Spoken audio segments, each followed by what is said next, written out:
Cycle time is pretty straightforward in some cases. Let's take, for example, the case where I have a simple sequence. I have a process with two activities that are performed in sequence, A, which takes 10 minutes, and B, which takes 20 minutes. So what is the cycle time of this process? Pretty straightforward. Is 10 for the first activity plus 20 for the second activity, meaning 30.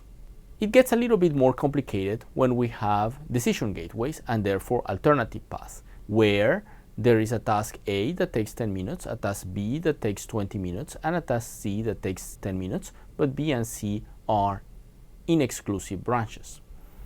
What is the cycle time of the entire process? Well, it depends on what percentage of times I perform activity B and what percentage of time I perform activity C. For example, let us assume that 50% of the times I do one activity and the other 50% of the times I do the other activity. Intuitively, B and C are performed each half of the times, and therefore the time it takes to perform the part of the process where B and C are in alternative branches is the average of 10 and 20, which is 15. To that, I have to add the time that it takes to perform A. So the cycle time of this process is 10 plus the average of B and C, which is 15, and that gives me 25.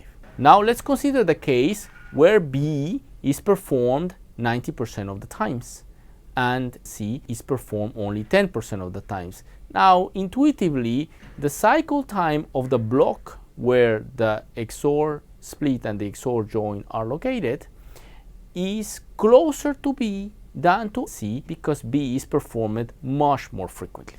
Concretely, in more mathematical terms, the average cycle time of the decision split in this case is the weighted average of the cycle time of B and C using the branching probabilities as the weights. In this case, it will be 0.9 times 20 plus 0.1 times 10, which gives me 19, plus 10 for activity A, that gives me 29.